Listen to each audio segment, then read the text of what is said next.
Hello साथियों, good morning all of you. पिछले chapter का नाम था भारत संसाधन एवं उपयोग।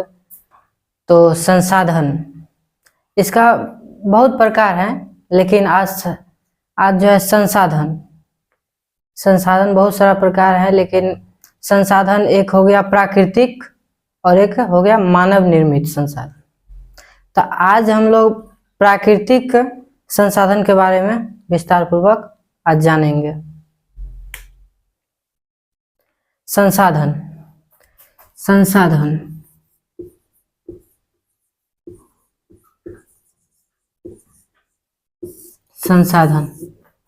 यह हो गया संसाधन एक हो गया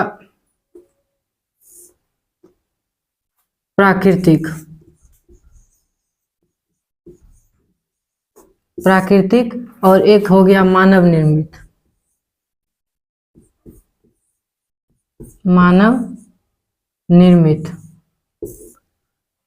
ये दो हो गया। लेकिन पहला टॉपिक संसाधन बहुत सारा प्रकार है, हम पढ़ते आए। और अभी जो संसाधन है प्राकृतिक और मानव निर्मित, जो 5 गो है ना। तो प्राकृतिक संसाधन में इसका आज हम लोग टॉपिक जानेंगे कि क्या क्या पढ़ेंगे। पहले भूमि, जल, खनिज और वन, इसमें 5 टॉपिक है प्राकृतिक संसाधन में। तो हम लोग बारी बारी से जानेंगे, पांचों टॉपिक को पूरी विस्तार पूर्वक जानेंगे। आज नहीं, आज तो केवल भूमि के बारे में जानेंगे, और अगले क्लास में फिर हम जल के बारे में जानेंगे। तो जान लेते हैं। भूमि 5 गो। पहला भूमि, उसके बाद दूसरा जल, तीसरा भूमि और जल और खनिज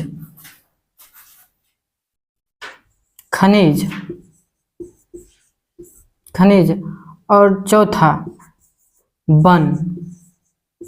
हम लोग ये प्राकृतिक संसाधन हम पिछले क्लास में जाने थे। संसाधन क्या है? वैसी वस्तुएं जो मानव के द्वारा प्रयोग में होता है, उसे हम संसाधन कहते हैं। जैसे ये हुआ मार्कर संसाधन, इसका हम उपयोग करते हैं। मानव के द्वारा जो उपयोग में आने वाली सभी वस्तुएं संसाधन कहलाती है।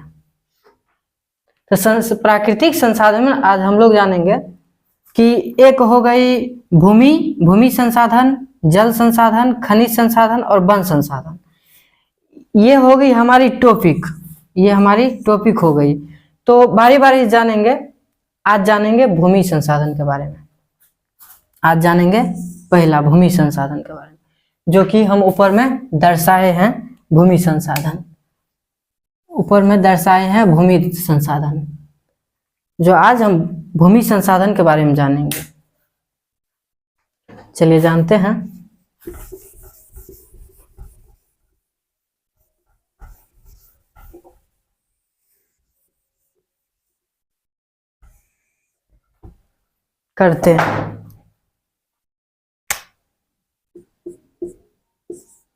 करते हैं हुए पर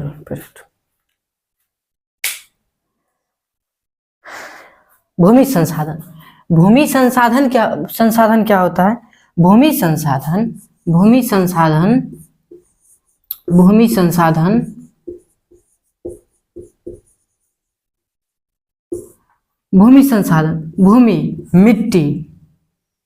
मिट्टी, जो हम लोग इसको मिट्टी बोलते हैं, भूमि।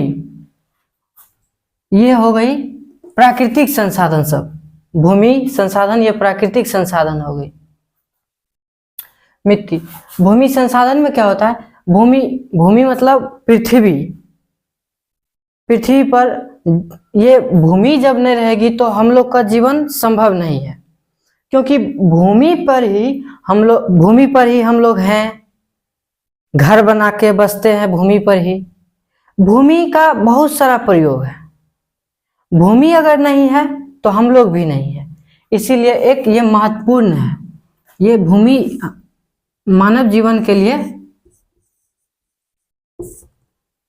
महत्वपूर्ण है, महत्वपूर्ण है। भूमि पे हम फसल उगाते हैं, खेती करते हैं, कृषि करते हैं, कितना आर्थिक क्रियाएं करते हैं। कृषि से हम लोग पैसा, खेती उती करके उसी से हम लोग पैसा को पाते हैं। उससे भी क्या होता है, भूमि पर हमारा जीवन भूमि पर संभव है। तो ये भूमि हम लोगों के लिए काफी महत्वपूर्ण है। यह एक प्राकृतिक संसाधन है। यह भूमि जो है मानव नहीं बनाया है, मानव नहीं बनाया है। भूमि संसाधन मानव नहीं बनाया है, ये प्राकृतिक के द्वारा दिया गया है। भूमि प्राकृतिक के द्वारा दिया गया है। तो हम लोग जानेंगे कि भूमि पर क्या क्या करते हैं, उससे हम लोगों को क्या लाभ है, अभी हम वो जानेंगे।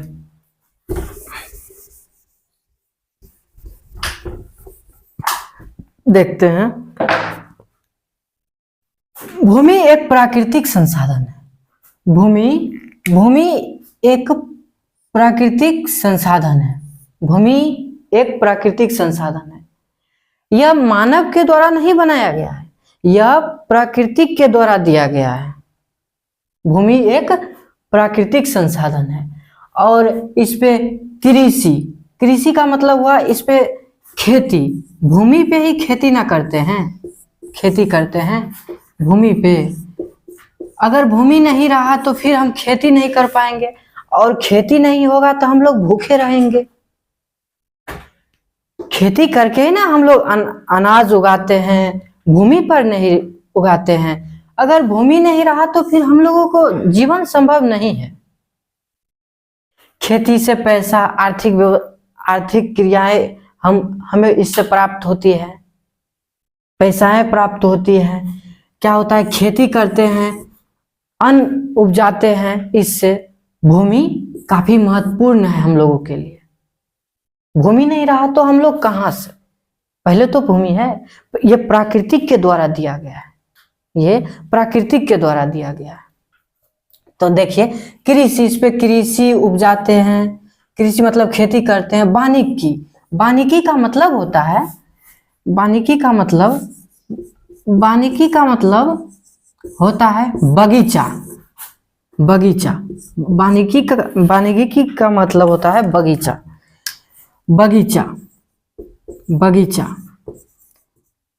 भूमि पे ही ना हम लोग बगीचा लगाते हैं।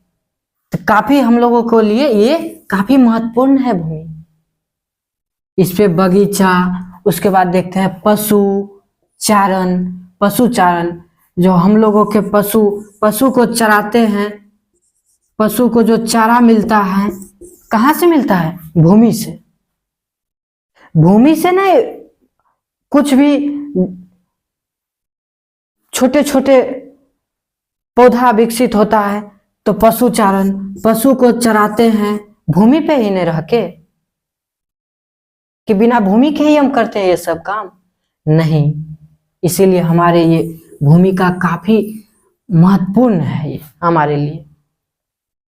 ये प्राकृतिक के द्वारा दिया गया है, ये मानव इसको नहीं निर्मित किया है, मानव इसको नहीं बनाया है, ये प्राकृतिक के द्वारा दिया गया। इसीलिए ये भूमि महत्वपूर्ण है हम लोगों के लिए, महत्वपूर्ण है, भूमि महत्वपूर्ण है। और जानते हैं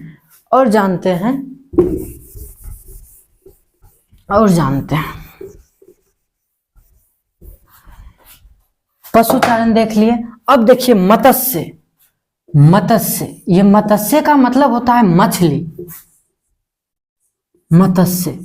मत्स्य का मतलब होता है मछली। हम लोग भूमि पे ही ना सब कुछ करते हैं। मछली, जल, हम लोगों के भूमि पर ही ना जल होता है, नदियां होती है, भूमि पे ही ना होती है, भूमि पे ही होती है। मछली, मत्स्य का मतलब हुआ मछली। अब देखते हैं मत्स्य खनन। खनन खनन खनन का मतलब मट्टी, मट्टी को अगर खोदते हैं, खनन का मतलब हुआ खोदना। खोदना, अगर मट्टी को खोदते हैं तो फिर ये मट्टी को खोदिएगा तो अंदर पानी मिलेगी। चापाकल से जो हम लोग पानी प्राप्त करते हैं उसके अंदर से प्राप्त करते हैं, खोद के। खोद के, खनन मतलब खोदना। और वन्य जीव, वन्य मतलब हो गया कि वही वन्य, वन सारे, जीवन। परिवहन, परिवहन का मतलब हो गया, परिवहन का मतलब हो गया कि, परिवहन का मतलब हो गया कि मोटरसाइकिल, बाइक उक चलाते हैं, परिवहन। रोड पे ही ना, सड़क पे ही ना चलाते हैं, तो सड़क कहाँ है? भूमि पे ही ना है। ये सब भूमि पे ही ना है, ये सब भूमि पे ही ना है। जीवन, जीवन जीना, ये भूमि पे ही ना है। परिवहन, संचार, संचार का मतलब हो गया कि संदेश पहुंचाना। संचार का मतलब हो गया संचार, संचार का मतलब हो गया संदेश, संदेश पहुंचाना, पहुंचाना, संदेश पहुंचाना। संचार का मतलब हो गया संदेश, संदेश पहुंचाना। किसके माध्यम से? टेलीविजन के माध्यम से, टीवी के माध्यम से, टेलीफोन के माध्यम से, रेडियो से, ये सब संदेश इसी के द्वारा। और इसका भी तो एक ऑफिस होगा। ऑफिस कहाँ है? भूमि पे ही ना है। देखिए भूमि का क्या संसाधन है हम लोगों का। भूमि, भूमि हम लोगों का कितना बड़ा संसाधन है। ये सब जो कर रहे हैं ये भूमि पे ही ना कर रहे हैं। संदेश, संदेश पहुंचाते हैं, इसका भी एक ऑफिस होगा। मान लीजिए कि अभी हम फोन करेंगे, संदेश कोई भी चीज का पहुंचाएंगे, तो हम भूमि पे ही ना है। इसीलिए संचार, संचार का हो गया रेडियो। जैसे आर्थिक क्रियाएं, आर्थिक का मतलब हो गया रुपया पैसा है, रुपया पैसा है। भूमि पे हम लोग खेती करते हैं, उससे हम लोग को अनाज उपजाते हैं, उनको मार्केट में सेलिंग करते हैं, बेच देते हैं, उससे हम लोगों का आर्थिक मतलब पैसा, आर्थिक का मतलब हुआ पैसा, उससे हम लोगों को पैसा प्राप्त होती है। आर्थिक क्रियाएं भूमि पर संपन्न होने के कारण यह मौलिक संसाधन है, यह मौलिक संसाधन है। ये सारे देखिए कितना हम लोगों के लिए महत्वपूर्ण था, महत्वपूर्ण था ये मौलिक संसाधन, इसी को मौलिक संसाधन कहते हैं। भूमि एक प्राकृतिक संसाधन है। कृषि, वानिकी, पशुचारण, मत्स्य, खनन मतलब खोदना, वन्य जीवन, परिवहन, परिवहन मतलब सड़क, सड़क पे हम लोग गाड़ी घोड़ा चलाते हैं, परिवहन। कृषि, वानिकी, पशु, संचार, संचार का मतलब हो गया, संचार का मतलब हो गया वही रेडियो, रेडियो संदेश पहुंचाता है, टीवी, टेलीविजन, टीवी, टेलीविजन। आर्थिक क्रियाएं हम लोग भूमि से ही प्राप्त करते हैं ना, आर्थिक क्रिया। भूमि पर संपन्न होने के कारण यह मौलिक संसाधन कहलाता है, ये मौलिक संसाधन कहलाता है। मौलिक कहलाता नहीं, मौलिक संसाधन है ये सब। अब भारत में भूमि का मौलिक स्वरूप, मतलब भारत में भूमि को मुख्य रूप से 3 भागों में बांटा गया है। 3 भागों में बांटा गया है मुख्य रूप से। वैसे तो बहुत है लेकिन मुख्य रूप से 3 भागों में बांटा गया। 3 भागों में बांटा गया, एक मैदानी, मैदान, एक पर्वत, एक पठार। 3 भागों में बांटा गया, जो हम लोग देखते हैं 3 भागों में बांटा गया मुख्य रूप से।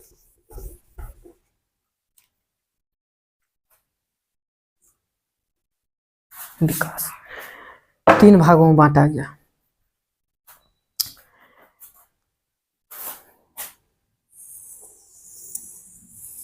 देखिए है ना, टेढ़ा हो गया, कोई दिक्कत नहीं, मान लीजिए ये 3 भागों में बांटा गया है। ये 43%, ये कितना हो गया 43%, ये 27 पठार है, ये पठार है, पठार। ये पर्वत 30%, 30% क्या है, पर्वत, पर्वत। ये क्या हो गया, ये हो गया मैदान, मैदान, मैदान, ये हो गया मैदान 27। ये मुख्य रूप से, भौतिक रूप से, मतलब मुख्य रूप से 3 भागों में बांटा गया है। मैदान, पर्वत, पठार, मैदान, पर्वत, पठार, मुख्य 3 भागों में बांटा गया। कितना प्रतिशत, देखिए मैदान को 43%, मैदान को 43%, इसमें कृषि,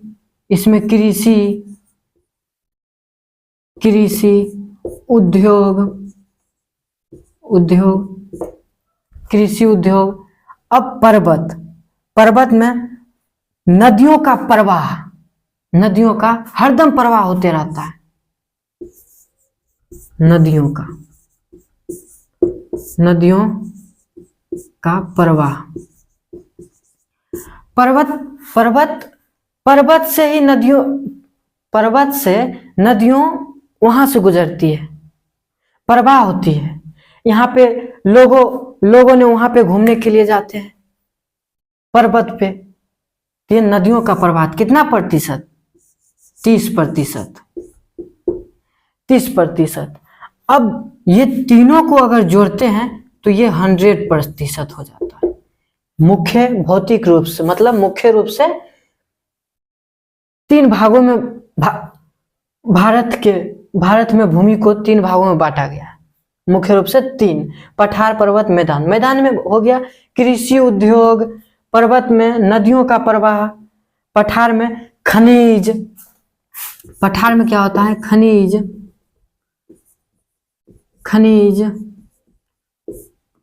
जीवाश्म ईंधन, तेल, जीवाश्म ईंधन मतलब तेल, खनिज, जीवाश्म ईंधन, पेट्रोलियम। उत्तराखंड, झारखंड से हम लोग, अधिकतर झारखंड, उत्तराखंड में खनिज, जीवाश्म ईंधन का वहां पे अत्यधिक मात्रा में होता है वहां पे। अभी हम लोग कहाँ है, मैदान में हम लोग, अभी हम लोग मैदान में है। अभी हम लोग इस भाग में अभी रह रहे हैं, हम लोग इस भाग में रह रहे हैं अभी हम लोग। कृषि उद्योग, इसी से कृषि उद्योग दिया हुआ है। मैदान देखिए, विश्लेषण किए हैं नीचे। मैदान कृषि एवं उद्योगों के लिए उपयोगी है, मैदान कृषि एवं उद्योगों के लिए उपयोगी है। कृषि, मैदान में हम लोग खेती करते हैं ना, खेती करते हैं। मैदान में ही हम लोग उद्योगों का अति करते हैं, उसके बाद मैदान में हम खेती करते हैं। उसमें मैदान में हम लोग बहुत सारे चीज करते हैं मैदान में, जो ये भारत भूमि का एक भाग है। मुख्य रूप से 3 भागों में बांटा गया है। तो मैदानी क्षेत्र कितना है, 43%, 43%। और पठार कितने भागों में, 27। खनिज, जीवाश्म ईंधन, पठार में ये पठार वाले भागों में ज्यादातर बहुत सारे वन उन रहते हैं, वहीं से कोयला प्राप्त करते हैं, पेट्रोलियम प्राप्त करते हैं, जीवाश्म ईंधन, डीजल प्राप्त करते हैं वहां से, खनिज, ये सारी चीजें पठार के भाग में होता है। और पर्वत के भाग में होता है नदियों का प्रवाह। पर्वत से ही नदियों का प्रवाह होता है, वहीं से गुजरती है नदियों, पर्वत से ही नदियां गुजरती है, नदियों का प्रवाह। यहाँ पे अन्य व्यक्तियों और घूमने के लिए जाते हैं, अन्य व्यक्तियों घूमने के लिए जाते हैं। तो हम लोग ये जान लिए पर्वत में 12 मासी नदियों को प्रवाह सुनिश्चित करते हुए पर्यटन की विकास के लिए अनुकूल परिस्थितियां मुहैया करती है। मतलब 12 मास नदियों का प्रवाह होते रहती है वहां पर्वत भाग में 12 मास नदियों का प्रवाह होती है। उसके बाद देखते हैं अनुकूल परिस्थितियां मुहैया करती है पठार में क्या बताए थे? पठार में खनिज, उत्तराखंड, झारखंड, जीवाश्म ईंधन मतलब तेल, किरोसिन तेल, पेट्रोलियम, डीजल, ये सब वहां से प्राप्त करते हैं, इस भाग से, पठार भाग से नाम है पठार भाग से प्राप्त करते हैं। जीवाश्म ईंधन एवं वन संपदा के कोष संचित है। संचित मतलब क्या? वहां बहुत सारे वन है, बहुत जमा है, वहीं से हम लोग कोयला प्राप्त करते हैं, वहीं से हम लोग संचित मतलब जमा, संचित।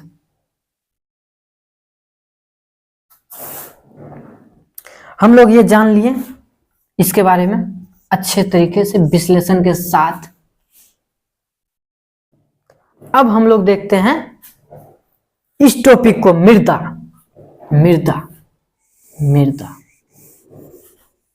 अब हम लोग देखेंगे मृदा।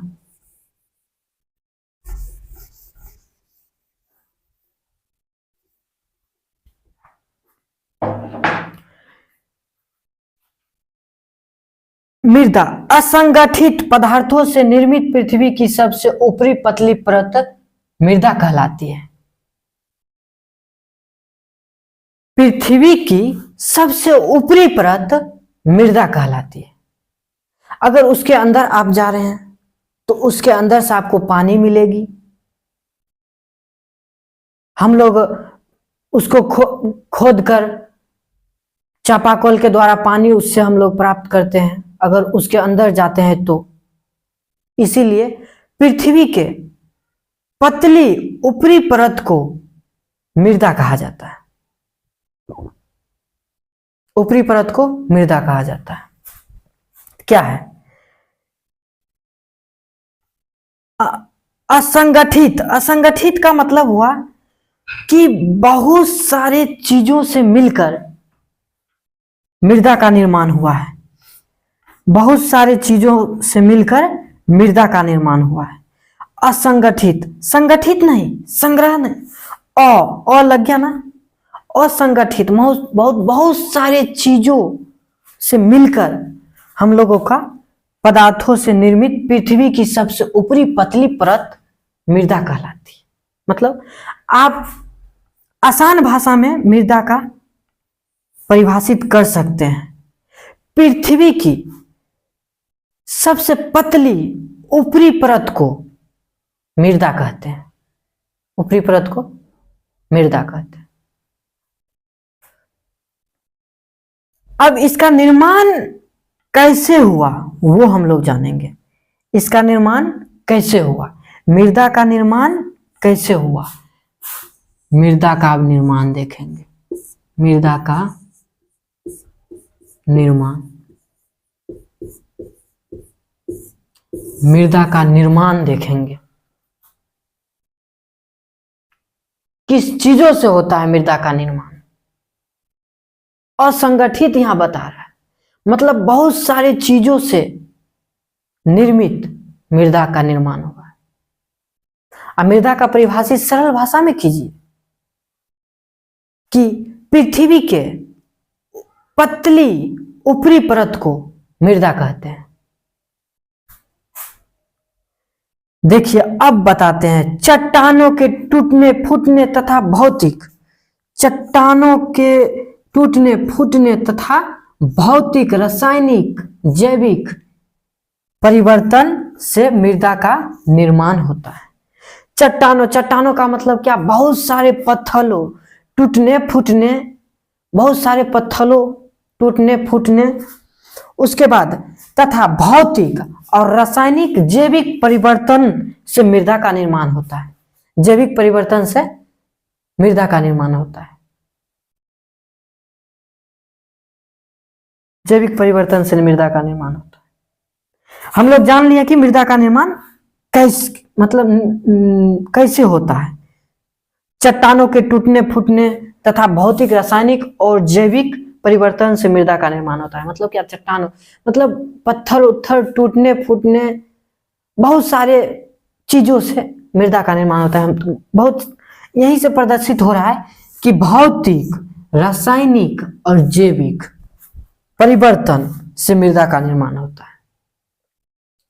मृदा का निर्माण भौतिक,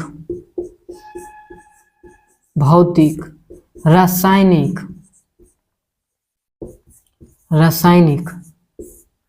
जैविक परिवर्तन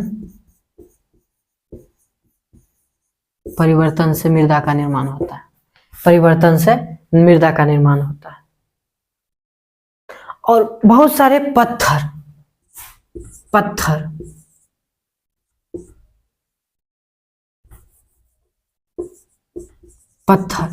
टूटने फूटने से मृदा का निर्माण होता है।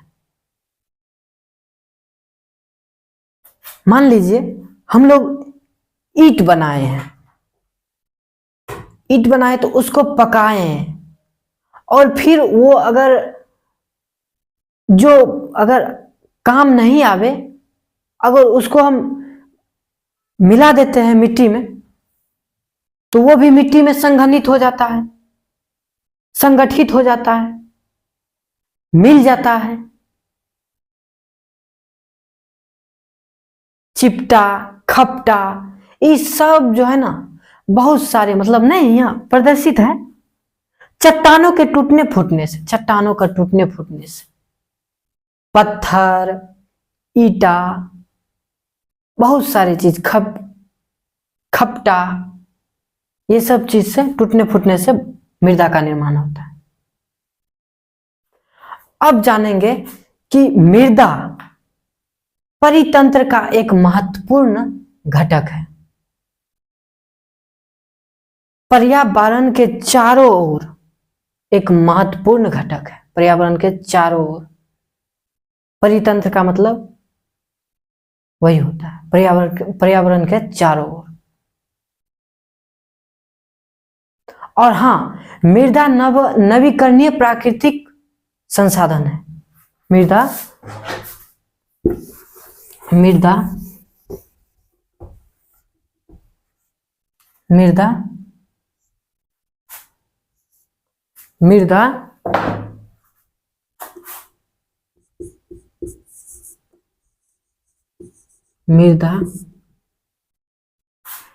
नवीकरणीय क्या है? मृदा नवीकरणीय प्राकृतिक संसाधन है। प्राकृतिक संसाधन, ये सब ही प्राकृतिक के अंतर्गत ही बता रहे हैं, इसीलिए ये सब प्राकृतिक संसाधन है। मृदा नवीकरणीय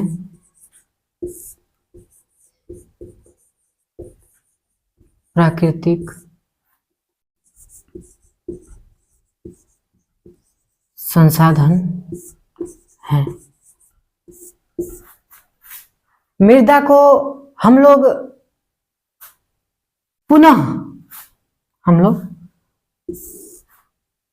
मृदा को पुनः प्राप्त कर सकते हैं। मृदा को पुनः, नवीकरणीय में क्या बताए थे? नवीकरणीय में ये बताए थे कि जिसे हम दोबारा प्राप्त कर सकते हैं, मतलब पुनः प्राप्त कर सकते हैं, उसे हम कहते हैं नवीकरणीय संसाधन। और अनवीकरणीय में बताए थे कि जिसे पुनः प्राप्त नहीं किया जा सकता है, उसे हम अनवीकरणीय संसाधन कहते हैं।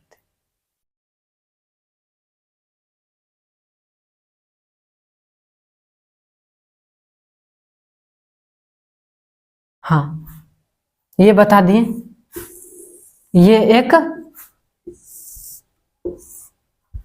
ये मृदा नवीकरणीय प्राकृतिक संसाधन है। हम लोग ये जो है सो आज इस टॉपिक को लेकर आए और विश्लेषण के साथ हम लोग ये इस टॉपिक को समझे। अब इससे आगे और कुछ टॉपिक बचा है, अभी भूमि संसाधन का अभी और बचा है, जो कि अब हम दूसरे लेक्चर में पढ़ेंगे।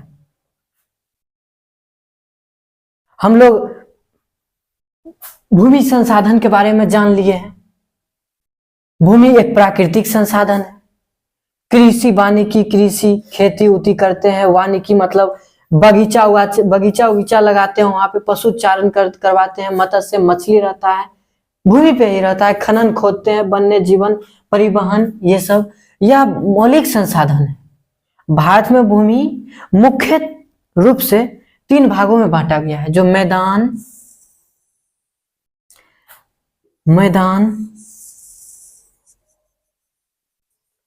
43%, पर्वत 30%, पठार 27%।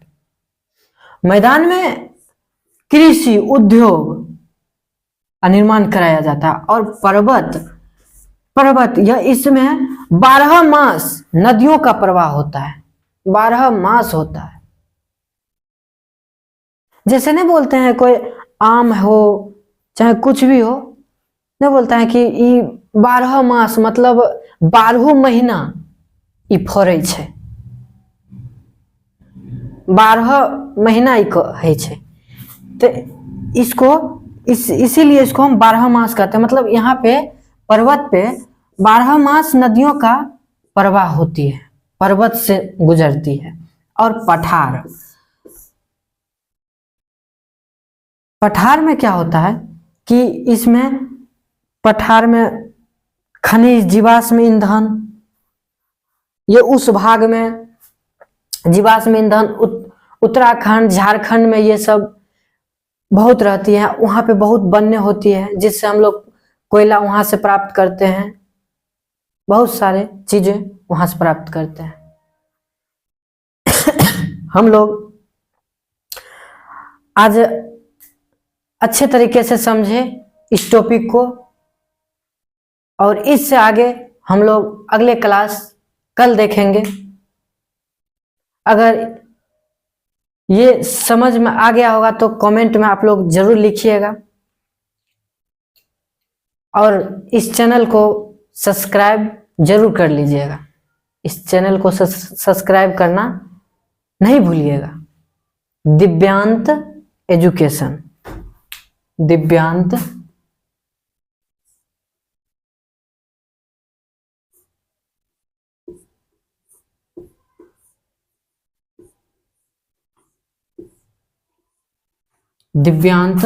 एजुकेशन।